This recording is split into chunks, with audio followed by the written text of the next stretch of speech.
2006, eu iniciei o meu programa Saúde com Vida na TV Florianópolis, precursora da Primer TV.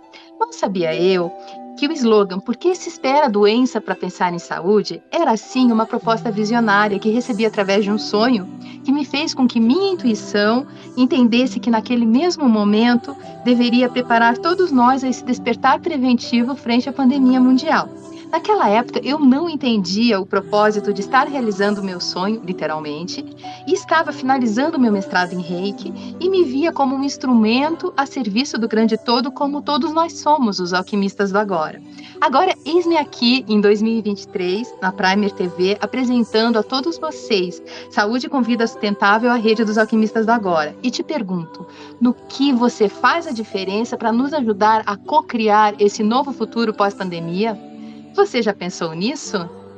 Meus almados, nas palavras de Clarice Lispector, sei que a mudez, se não diz nada, pelo menos não mente, enquanto as palavras dizem o que não quero dizer.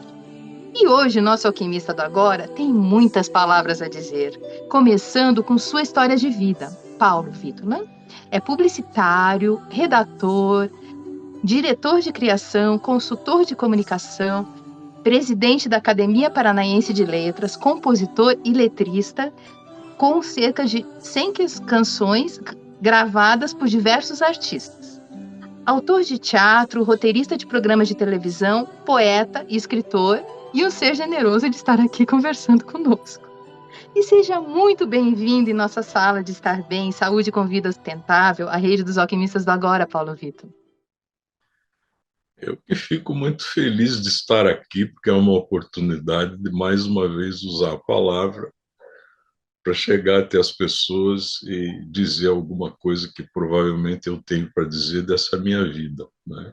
Eu escrevo há muitos anos, comecei a escrever por meio da música, né, da letra da canção, aos 16 anos, mais ou menos. Como eu já estou completando 76 anos, faz 60 anos que eu estou nessa estrada de escrever praticamente todos os dias. A minha vida se repartiu em vários caminhos, né? Eu trabalhei com diversas formas de aplicação, né, da palavra, na música, no teatro, na publicidade, na televisão, na escrita literária mesmo, né, na poesia. Então, exercitei bastante com esse instrumento aí as várias formas de expressão que mais me chamaram mesmo, né? E até hoje continuo. A palavra merece um festival? Não só um festival, a palavra merece o status de pilar da civilização, né? Tudo, depois que o homem inventou a roda e o fogo, a coisa mais importante que há na civilização humana é a invenção da palavra e da linguagem. Sem palavra e sem linguagem, os fatos se perdem, o conhecimento vai embora, tudo desaparece. É impossível formular qualquer ideia sem uma palavra, né? Não há o que substitua a palavra para você enunciar qualquer conceito ou para contar qualquer história, para avisar o que quer que seja para os demais, né? Ou para armazenar o conhecimento e passar adiante em forma de memória guardada, né? Memória viva, né? Então, a palavra tem uma importância fundamental antes dela ser escrita, né? E depois de escrita, mais ainda, porque aí você tem um suporte físico para sustentar essa palavra ao longo dos milênios, né? Enquanto houver a palavra escrita, não se perde o conhecimento. E esse conhecimento não é só um conhecimento artístico, né, do mundo das artes, A palavra é um instrumento do homem, né? É um instrumento do humano, né? Ele define o humano, né? Penso, logo existo, né? Sem uma palavra você não pensa, não tem uma existência humana, né? Então, a palavra é fundamental, no sentido mais claro da palavra, né? Fundamento, ela está no fundamento da civilização.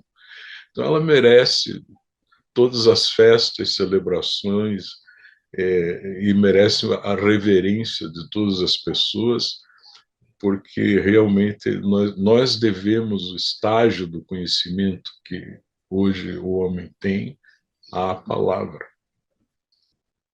Sem dúvida, porque fazendo um link do que a gente falou em relação à questão do teatro, né, era um festival dedicado a Dionísio, né, dedicado ao deus Baco, né, e como surgiu a nomeação, Festival da Palavra, ele é extremamente lúdico, né. Sim, uma celebração, né? É uma comemoração. Vamos lembrar juntos, né? O significado da palavra. Por que a palavra é tão importante e por que ela merece uma festa?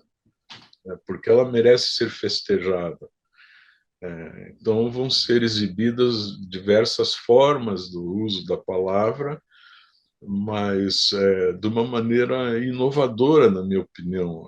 A Lucy Colin, que é a curadora do festival, foi muito feliz na escolha dos temas e das pessoas que virão participar desse evento, né?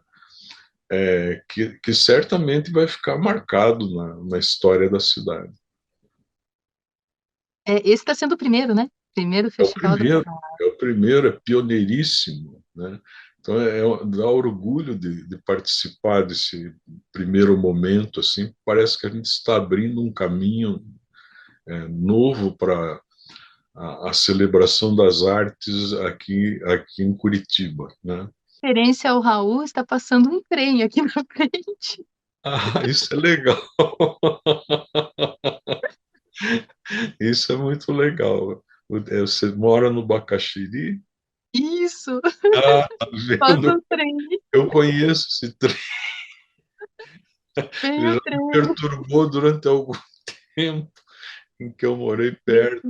Esse trem passava de madrugada, nas horas Aham. próprias. Mas tudo bem, a gente acaba, né, assimilando a companhia do trem e pronto. E quem é Paulo Witula? Paulo Vítola é alguém que se expressa por meio de palavras e diz aquilo que pensa e sente o tempo todo por meio de diversas formas artísticas de utilização da palavra, várias artes que envolvem a palavra. Como vai ser essa participação nesse festival? O que que vocês, esperam, né, que esse festival vai gerar futuramente? Eu acho que vai gerar a atenção das pessoas, né, em torno da palavra escrita, da palavra falada, da palavra cantada, da palavra usada no dia a dia. Então, esse protagonismo da palavra, né, numa, com uma cidade inteira em torno e pessoas de grande expressão acorrendo, né, a essa cidade para fazer com que essa festa seja grandiosa, como provavelmente será, né? Sim, Realmente a expectativa da academia e de todas as entidades culturais do Estado é muito grande. Que seja um momento feliz para a palavra e para a cidade, né? E para todos nós, para o mundo. É um momento em que o mundo vai estar olhando um pouco para Curitiba e vendo no centro da cena a palavra. Sim, e de uma certa forma, você tem destaque em diversas dimensões da palavra, né, a parte de música, como letrista, poeta, escritor, né. A literatura surgiu para você em qual viés? Também viés da publicidade, né, da comunicação.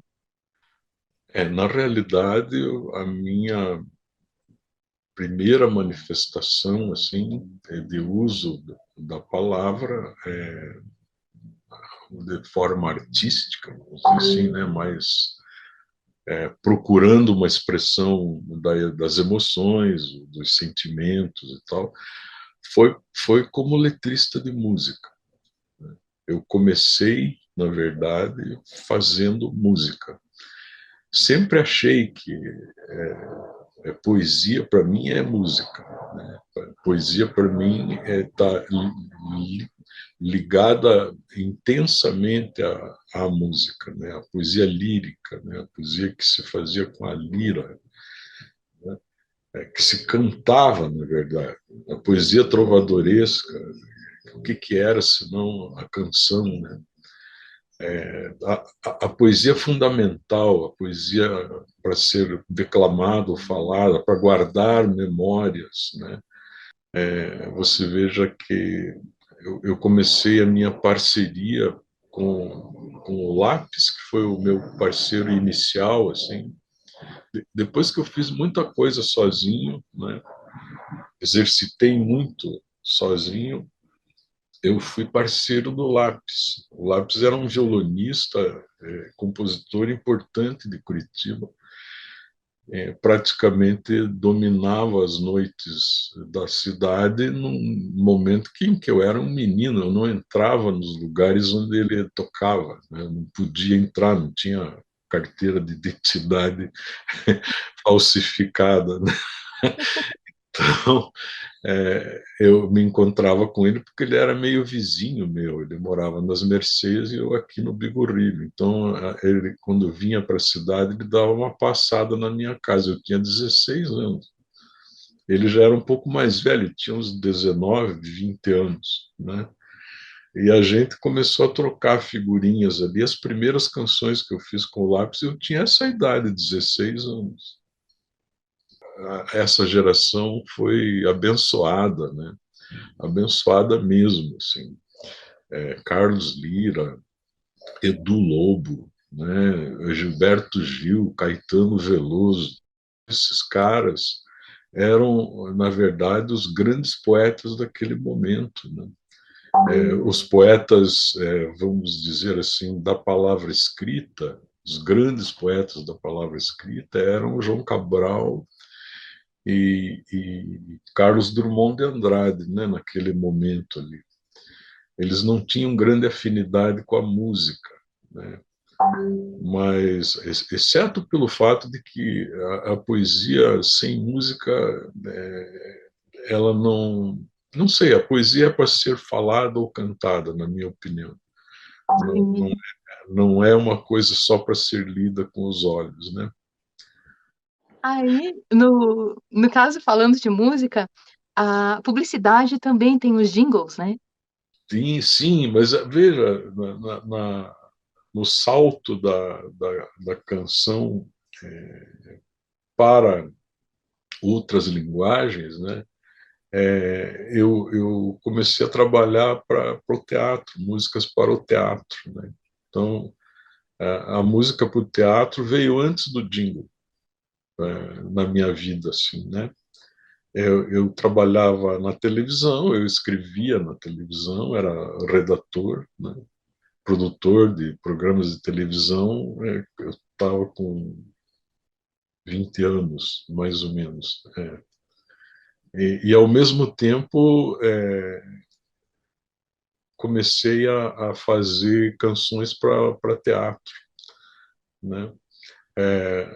A Cidade Sem Portas, que foi a primeira peça que foi encenada, das que eu participei, ela foi escrita dentro da televisão,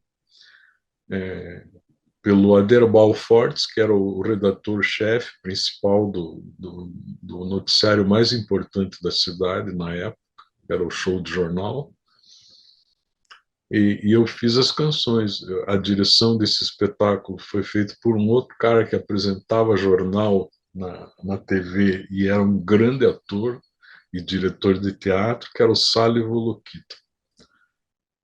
Então, nós fizemos essa peça no Teatro Paiol no ano seguinte à inauguração do Paiol, em 1972.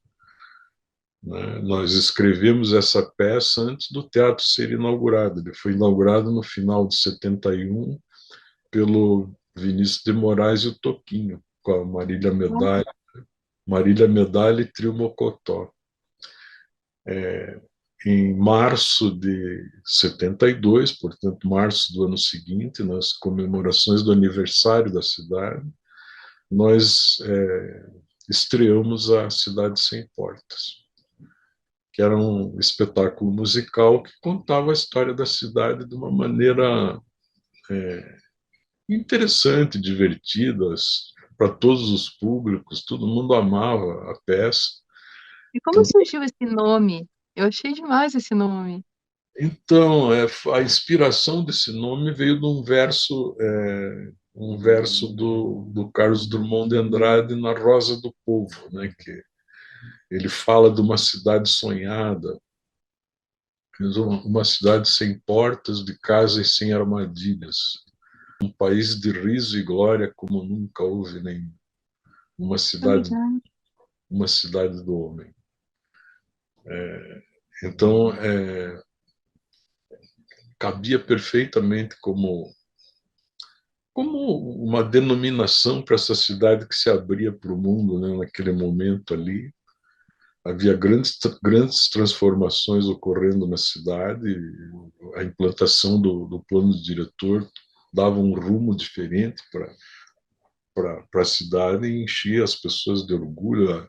A Rua das Flores tinha acabado de ser fechada para o trânsito de automóveis, era a principal rua da cidade, a rua da minha adolescência, a rua dos cinemas, a rua em que eu ia a matinada aos domingos, ela deixou de, não passava mais automóvel, só era utilizada, passou a ser utilizada por pedestres.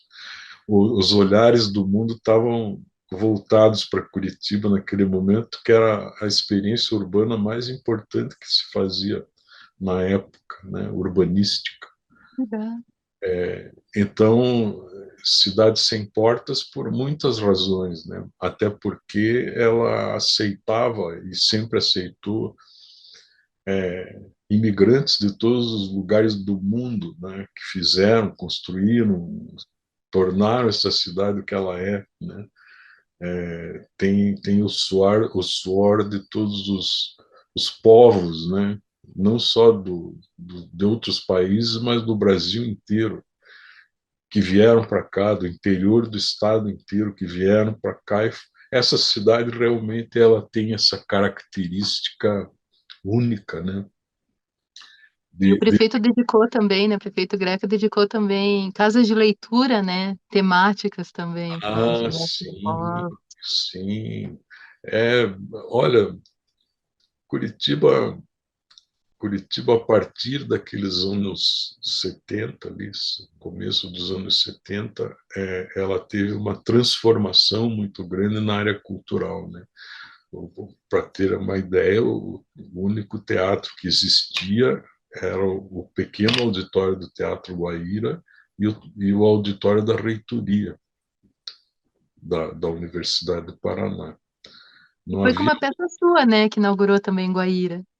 o teatro, o grande Uhum. auditório, sim. O grande auditório foi também o Aderbal e eu fizemos essa peça que chamava-se Terra de Todas as Gentes e inaugurou o grande auditório, o Auditório Bento Munhoz da Rocha, em 1974, portanto, 2 anos depois da Cidade Sem Portas, né? Essa peça procurava justamente refletir esse aspecto, né, nós sermos uma terra de todos os povos do mundo, né? Mostrando o folclore, mostrando as danças, mostrando os sotaques, mostrando a contribuição, a colaboração das culturas diversas que vieram para cá, né? E fizeram com que o Paraná se tornasse o que ele é, né? O que ele era na época e continua sendo até hoje. Esse Essa, acolhimento, né? essa peça ela tinha uma pretensão de mostrar todas as possibilidades do palco, né? Aquele palco enorme do Teatro Guaíra, né? Do Guairão, com todo o maquinário disponível ali, né? Tinha elevador para a orquestra, subia e descia, tinha para os cenários se moverem, tinha coisas, trilhos para caminhar os cenários, tirar de cena, entrar em cena. Tinha uma possibilidade enorme de utilizar esses recursos, né? E a gente não poupou nenhum, não deixou de fora nenhum desses recursos para fazer com que essa peça fosse encenada. Então, havia cerca de 300 pessoas no elenco desse espetáculo, porque todos os grupos folclóricos participaram, fazendo danças, né? Em cenas abertas, assim, com a orquestra sinfônica inteira e um coral tocando ao mesmo. Então, realmente era uma coisa. Hoje é impensável fazer aquilo. Foi uma inovação, né? Não só a inovação, foi uma loucura completa, né? Porque praticamente todos os atores e atrizes que tinham passagem pelo Teatro de Comédia do Paraná, ou pelo curso de teatro, ali, estavam no elenco, né? Tinha o coral da universidade, a orquestra sinfônica da universidade, na época ainda era da universidade, enfim, tinha todos esses dançarinos, né, dos grupos folclóricos, os Uhum. músicos, o arranjo geral do espetáculo, da parte musical, que foi feita pelo maestro Valtel Branco. Ele veio especialmente para cá para fazer os arranjos e a regência da orquestra. Então, os grupos folclóricos, na verdade, eles dançaram ao som da orquestra sinfônica, não foi pouca coisa. Assim, era uma coisa extraordinária, né? De fato teve um impacto muito grande no momento, assim, porque conseguiu mostrar a que veio aquele teatro, por que fazer um teatro daquele tamanho. Ele ficou todos os dias de apresentação, ele ficou lotado e todo mundo saía encantado do espetáculo, né? Foi apoteótico, né? Porque foi várias Foi, foi. expressões artísticas, né? E você veja, a gente tinha acabado de fazer um espetáculo no Paiol, que é o contrário, né? Um espetáculo intimista, para uma arena de pequeno porte, né? Poucos espectadores, cerca de 200 espectadores ali, e um teatro novo também. Ele foi uma adaptação daquele Paiol de Pólvora, né? Transformou-se num teatro e a gente tinha acabado de sair desse espaço mínimo, né, para aquela amplidão, né, do palco do Guairão. É, foi algo assim realmente de grande coragem na época da direção do teatro, né? Era o Sálio Volokita era o superintendente. Quem fez a direção do espetáculo foi o Maurício Távora, grande ator, grande diretor, um comediante de alta performance, assim, fabuloso, realmente uma pessoa inteligentíssima, também um escritor, poeta, um intelectual de grande qualidade que infelizmente a gente já perdeu. assim como o Sale também, né? Mas não ficou por aí. Eu consegui fazer um espetáculo, acho que bem maior do que a Cidade Sem Portas, do ponto de vista da estrutura do espetáculo mesmo, num teatro muito menor, mas muitíssimo menor, que foi o Teatro de Bolso da Praça Rui Barbosa, né? Foi uma tentativa de reavivar o Teatro de Bolso da Praça Rui Barbosa, e me chamaram assim às pressas em janeiro para fazer a inauguração em março. Eu tive que pedir férias na agência onde eu trabalhava para escrever essa peça. Essa eu escrevi, eu mesmo escrevi toda ela, e fiz todas as canções junto com o Marinho Galera, meu parceiro até hoje, né? Nós fizemos todas as músicas, era uma revista musical, tinha cerca de 15, 16 músicas novas, né? E a peça era interpretada pelos comediantes mais tradicionais da cidade. Foi uma homenagem mesmo aos grandes comediantes, né? O próprio Maurício Távora, a Odelair Rodrigues, o Idelson Santos, o Danilo Aveleda, a, a nossa, é uma peça fantástica, assim, por causa desse elenco maravilhoso, Rogério Delê, né? É, a Jane Martins, enfim, E como foi a inspiração do nome dessa peça, assim? foi assim, foi interessante porque é, havia ali naquele momento uma, uma intenção de é, falar um pouco mais, de uma forma mais divertida a respeito da cidade, né, de Curitiba, na forma de uma revista musical, né? E a gente começou a pensar em torno, né, dessa questão da tribo, né? Porque aqui quem deu o nome para a cidade foi um cacique, né? Curitiba, né? O que eu pensei foi o Tim de Quera, né? O cacique. Uhum. O que eu pensei foi, na estrutura do espetáculo, foi manter esse cacique em cena do começo até o fim da história, né? Ele não morre, ele continua, ele continua, ele continua, ele interage com a modernidade, com as coisas Ele no diferentes, meio e continua na existência. com a televisão. Ele é o centro, né, do espetáculo.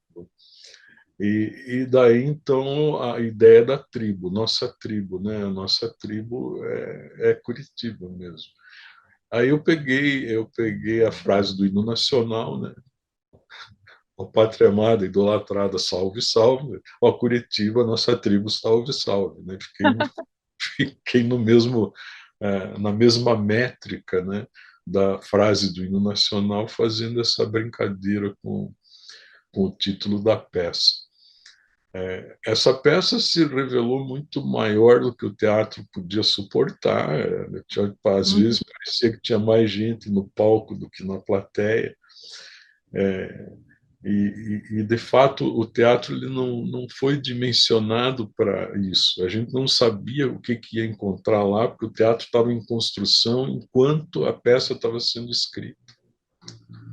Então, Sim. não fazia a menor ideia do que seria, né? Os ensaios eram todos feitos fora de lá. A gente nunca ensaiou naquele lugar. Foi um O desafio, ensaio então. naquele lugar foi assim, colocar o som lá, entrar em cena, porque já o público já tinha entrado, né? Foi a estreia. E foi um espetáculo muito interessante, porque ficou desse espetáculo uma coleção de canções sobre a cidade de Curitiba que viraram um álbum um álbum duplo de 2 LPs, né, juntando uma parte do repertório da Cidade Sem Portas com uma parte do repertório do Coritiba Nossa Tribo Salve Salve, formou-se um álbum. Na época era LP, né? Aquele bolachão. Era lindo, assim, lindo. E foi editado pela Fundação Cultural de Curitiba na época. Nunca mais.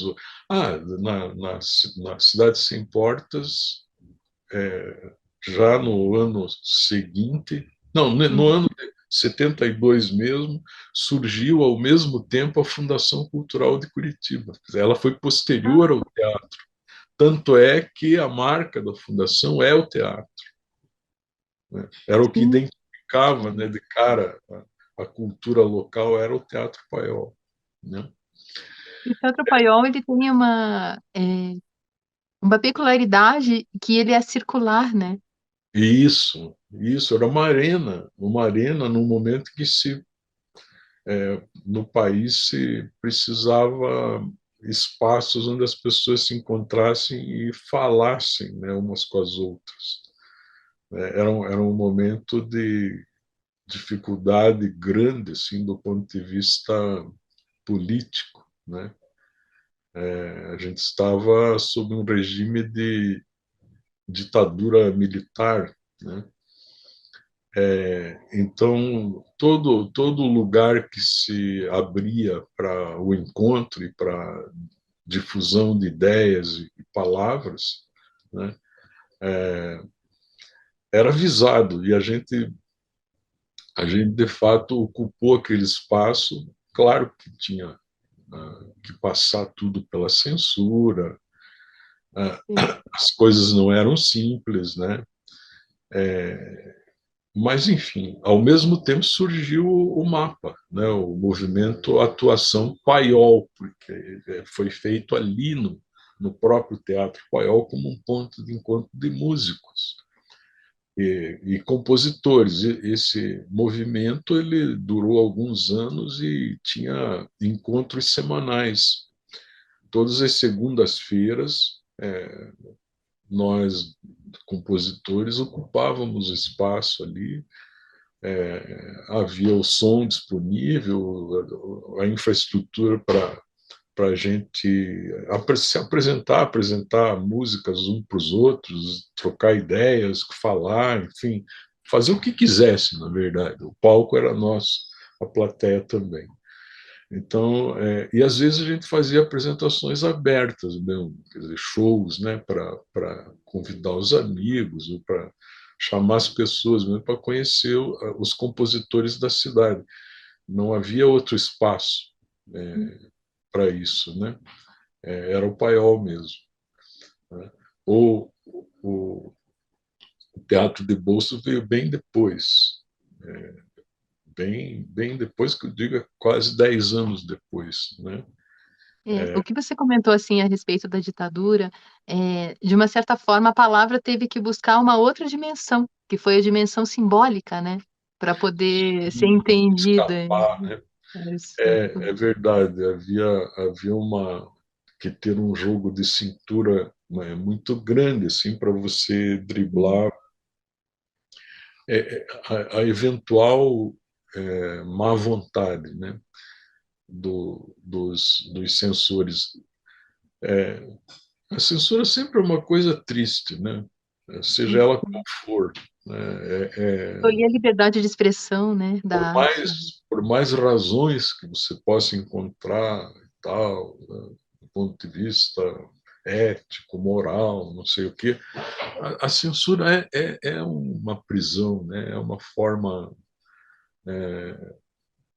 autoritária, né, de lidar com o outro, né, com a outra pessoa. Né? Censurar é uma coisa triste. Então, é sempre ruim, mas a gente conseguia, por meio de artifícios no uso da palavra, ou no uso da encenação propriamente dita, né? Fazer com que esse processo não fosse tão doloroso. Às vezes a gente até se divertia, porque era trocar uma palavra por outra, resolvia tudo. Isso é uma bobagem, né? É, às vezes perdia o sentido, né? Mas aí ficava mais engraçado, porque as pessoas percebiam, foi cortada uma palavra aí, né? O cara não ia falar essa frase desse Sim. jeito, né? Mas enfim, aí eram as artimanhas, né? Que eram E o o Teatro de artista. Comédia do Paraná Como? começa por aí. O Teatro de Comédia do Paraná. O teatro de comédia anterior, né? Ele tem uma existência bem anterior ao paiol. Ele é da década anterior, da década de 60. O teatro de comédia do Paraná, em Uhum. meados dos anos 60, ele começou a funcionar sob a direção do Cláudio Correia Castro, que veio morar em Curitiba para formar o teatro, junto com o Paulo Goulart, Alicete Bruno, e fizeram um trabalho magnífico, né, que teve uma geração inteira que aproveitou, fez curso de teatro, tinha o curso permanente de teatro, que era equivalente a uma formação de nível superior na época. Enfim, foi um momento brilhante. E depois terminou, acabou o teatro de comédia, encerrou a atividade e retornou anos depois, né? É, com essa depois da Terra de Todas as Gentes. Eles começaram a remontar outra vez o grupo permanente ali do teatro de comédia. Eu não tenho bem certeza se até hoje ele está funcionando, mas Mas estimo que essa peça foi um marco, né? Desse retorno. foi um marco. E você veja, havia um respeito tão grande pelo trabalho que tinha sido feito antes, né, pelo Cláudio Correia Castro, que quando eu, Aderbal e o Sale Voluquita estávamos com essa peça do Terra de Todas as Gentes já escrita e planejada, nós fomos até São Paulo conversar com o Cláudio para ver se ele topava fazer a direção geral do espetáculo. Infelizmente, ele estava fazendo uma novela e daí não dava. Não dava, mas nossa, nos recebeu Sim. com grande emoção, assim, foi um momento maravilhoso, assim, de encontro, né? E, e deu sorte para o espetáculo, porque praticamente abençoou ali a peça e a gente veio para Curitiba com toda a energia carregada para montar aquele espetáculo, mesmo eu sendo um menino, um principiante na época, né? E o Aderbal já um profissional mais maduro, mas que também não tinha uma experiência teatral, uma bagagem teatral assim anterior, né? Exceto a Cidade Sem Portas, que nós tínhamos feito juntos, né? Foi um ato de coragem mesmo. A gente não tinha medo. Era impressionante, não tinha noção do que estava, na verdade, E fazendo. se a gente pensar que coragem tem a ver com o agir do coração, né? Tem, Fazer com o coração. é passional, né? Você vai É, pelo impulso e vai fazendo, e às vezes tecnicamente você não tem recurso para resolver uma coisa, mas vai na raça mesmo, e sabe? vai aos pouquinhos, né? Vai, Resolvendo no decorrer, né? vai fazendo até acertar e assim acaba realizando, né? Que é o principal, né? A realização é o que resolve tudo, né? A mensagem fica completa e as pessoas são capazes de decifrar aquilo que você jogou no palco. Sim. E no caso, assim, a publicidade tem a ver com essa interface do simbólico com o real? Como que você vê isso? Olha, a publicidade já é uma arte bastante funcional, né? Ela sempre tem o objetivo de vender alguma coisa para alguém. Ou é um produto, ou é um serviço, né? Ou é uma ideia.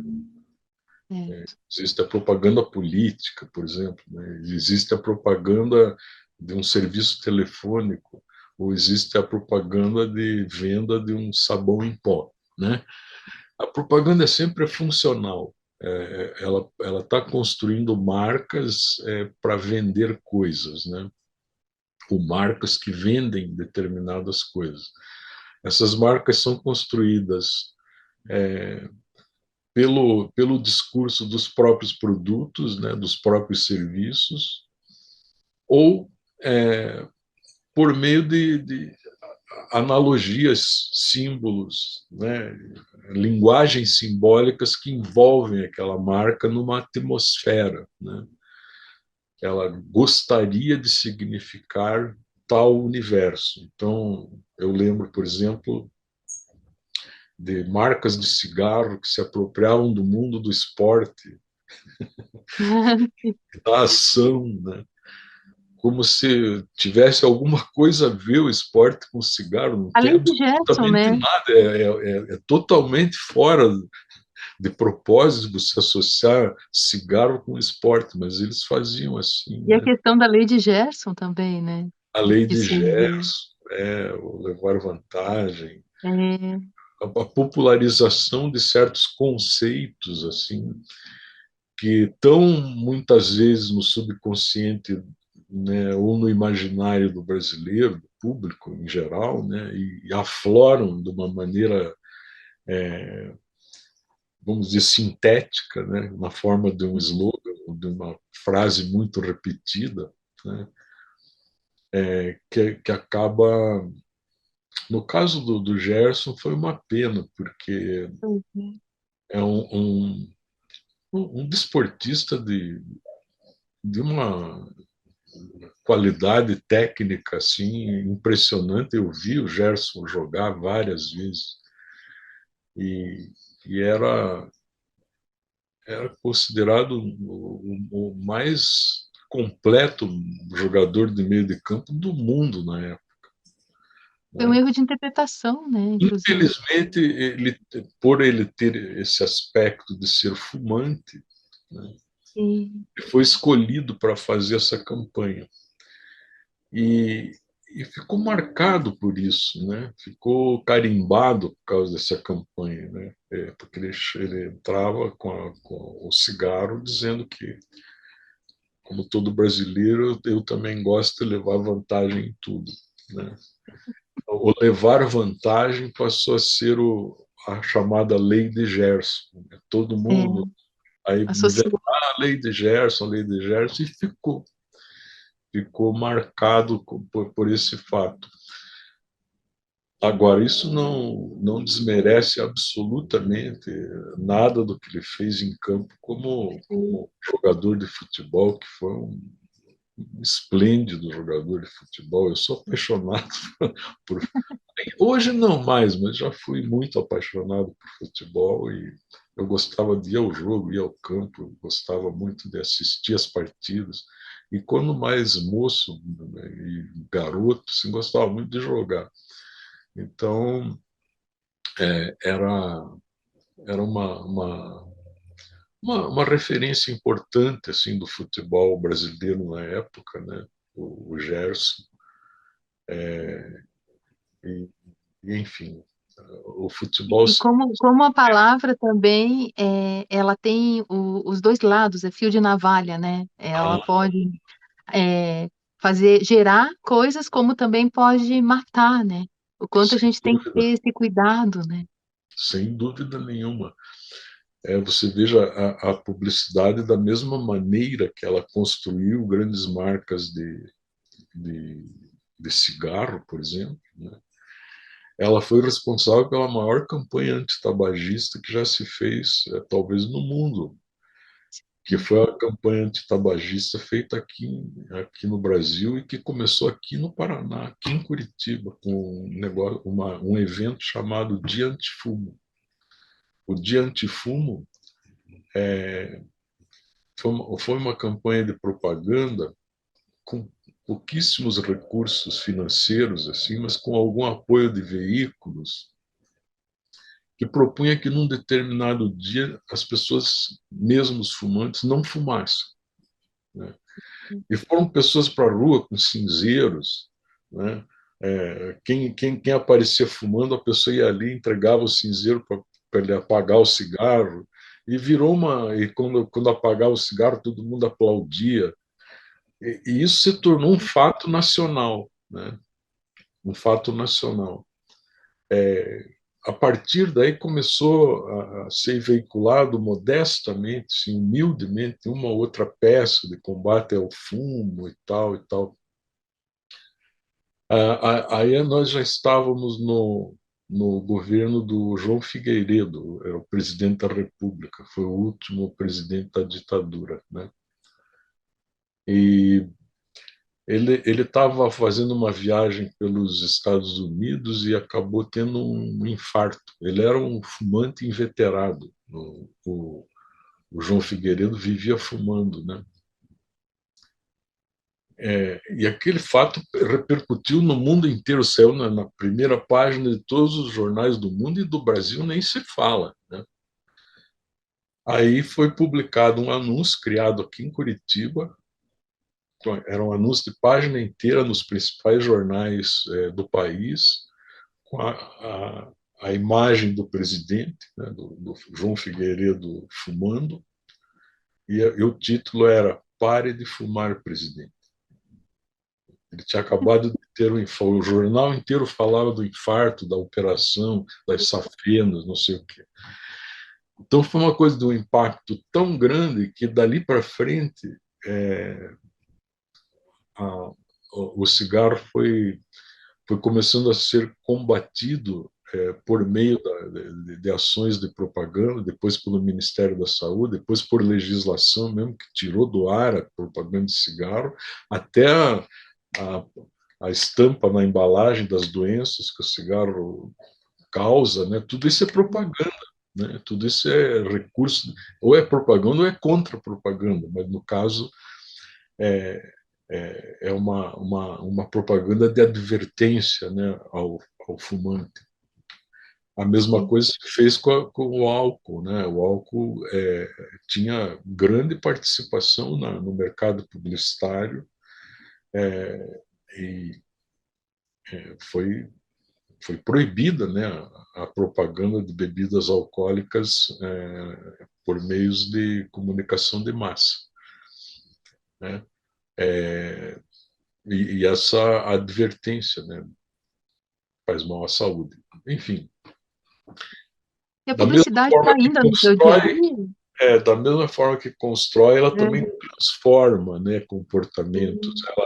ela modifica pensamentos, ela vende ideias, né? Por exemplo, outra ideia que surgiu aqui em Curitiba, e pouca gente sabe, né?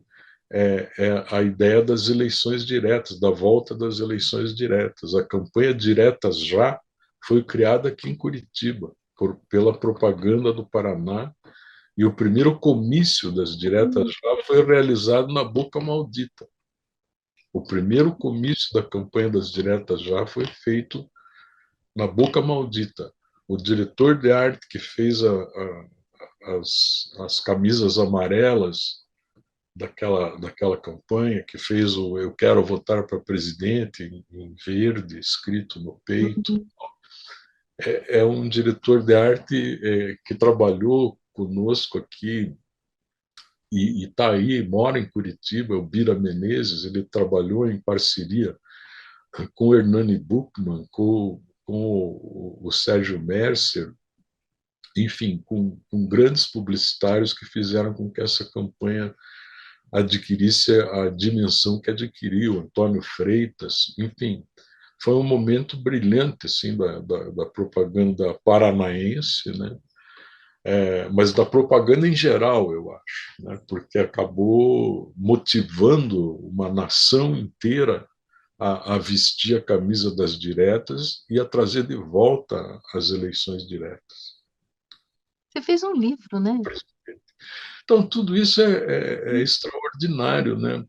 É uma coisa fantástica. Eu trabalhei a minha vida inteira, mesmo fazendo arte, né? Artes em geral.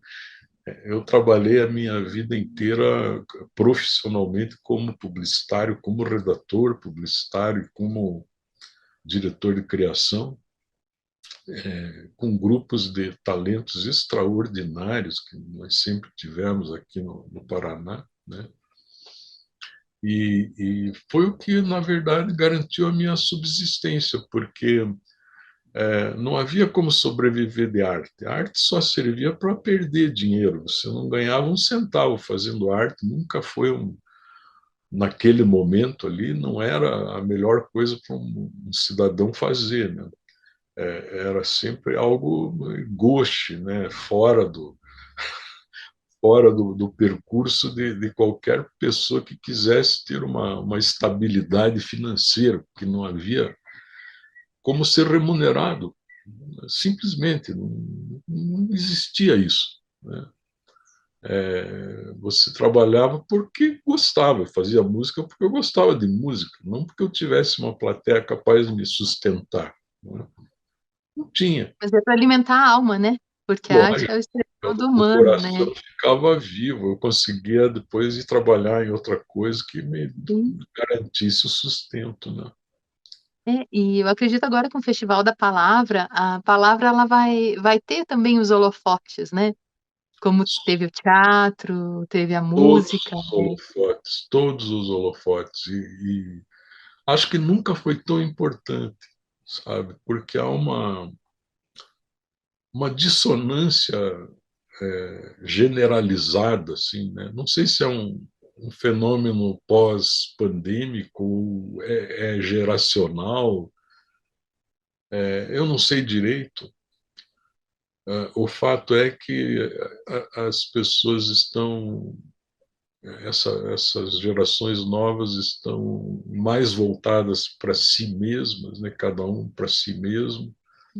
Há um egoísmo generalizado, assim, uma espécie de avareza, né, com relação a qualquer coisa que pertença, né, à pessoa, ela não quer repartir, né? Então, Eu tinha uma ideia muito grande, assim, posso ser idealista, mas era pós-pandemia, seria um marco de uma mudança de paradigma da competição para a cooperação, porque seria, todos têm que se reerguer, né? seria o momento apropriado, né? Eu acho que a palavra é um instrumento para para estimular a cooperação, né? Eu acho Sim, que a palavra sempre será um instrumento, né? A gente não pode nunca achar que a palavra tem qualquer hegemonia. Ela só tem hegemonia quando ela se torna instrumento de poder, né? Então, é o poder da lei, é o poder do. Né? Aí tem várias. A palavra é usada assim para estabelecer regras, né? Fora isso, né? A palavra pode ser sempre um instrumento de transformação e de mudança. sem dúvida. E ao seu ver, o que o Paulo Vítola faz a diferença para nos ajudar em sustentabilidade humana e social a co-criar esse novo futuro pós-pandemia? Vou continuar acreditando no ser humano, né? Sim. Porque é inescapável, né? Eu sou um ser humano desde que eu nasci. Eu tenho que acreditar cada vez mais no ser humano. Eu tenho filhos, eu tenho pessoas que eu amo, né, na minha vida. E, e acho a vida uma experiência fantástica, né? Por mais dolorosa que seja muitas vezes, por mais que a gente tenha que passar por momentos de sofrimento, né? Sempre tem né, um Hum. dia que amanhece bonito, né, o ipê está florindo, amarelo pela praça e passa uma menina e começa tudo a ganhar vida outra vez e as coisas se renovam. E eu acho que tem salvação. A salvação é por meio da beleza. Não há outra maneira de salvar o mundo senão pela exposição da beleza. A beleza que é inerente à vida, né? Está dentro dela e pode ser expressa de tantas maneiras pelo homem, que é um ser tão dotado de qualidades tão grandes, né? Tão grandes quanto os defeitos, mas tão grandes que ele vai superar, porque a beleza vai vencer. Não tem a beleza é invencível. Que joia. E daí, no caso, assim, para a gente entrar em contato contigo, como a gente faz? Deixa os teus contatos. Então eu tenho um e-mail, né? Meu e-mail é bem simples: paulovitola@paulovitola.com.br. Muito Sim. simples, tá? Se você quiser ficar com o meu WhatsApp, é 41999872006. E também nas redes sociais a gente te encontra. Às vezes, eu hoje estou um pouco afastado, estou meio relutando assim de retornar às redes sociais como produtor de conteúdo. Ou eu estou achando que ela ficou um espaço muito poluído e muito monitorado e muito. A gente virou um algoritmo ali, né? Ah, As mas você tem muito para pessoas. contribuir com as tuas experiências, com tudo que a gente conversou até agora. Mas então, eu até gostaria muito, sabe, de ter esse, esse apreço que eu já tive, né, pelas redes sociais no começo, e depois fui perdendo um pouco o encanto, assim, o encantamento, né, por isso, e, e acabei deixando de lado. Quem sabe eu volte, é uma questão de momento, talvez, né? Eu gostaria de poder estar mais em contato com as pessoas no Face, no Instagram, enfim. Ótimo. E entre as muitas mensagens que você já nos deu, que mensagem que você nos deixa para os nossos telespectadores? A mensagem é: acreditem na beleza, percebam a beleza que há por trás de todas as coisas vivas, todas as coisas que estão aí no mundo. Elas não têm só o feio para mostrar, elas têm coisas belas. E as produções humanas também são assim, né? No que o homem produz de beleza está a salvação de toda a humanidade. Mantenha seus pensamentos positivos, porque seus pensamentos tornam-se suas palavras. Mantenha-se suas palavras positivas, porque suas palavras tornam-se suas atitudes. Mantenha suas atitudes positivas, porque suas atitudes fazem os seus hábitos. E mantenha seus hábitos positivos, porque seus hábitos tornam seus valores. E os valores positivos tornam-se um destino.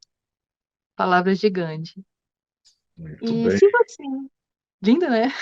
Se muito. você é um empreendedor, seja CPF ou PJ, e quer que esse programa continue desenvolvendo a sua missão de vida, escreva para saúdeconvida@gmail.com, respondendo no que você faz a diferença para nos ajudar a co-criar esse novo futuro pós-pandemia. E assim será o nosso alquimista do agora, ser entrevistado por mim, conto sua história de vida, assim como Paulo Vitor. E Saúde com Vida Sustentável fica por aqui. Agradeço muito de coração os e-mails carinhosos e a audiência de todos vocês. E até o nosso próximo programa.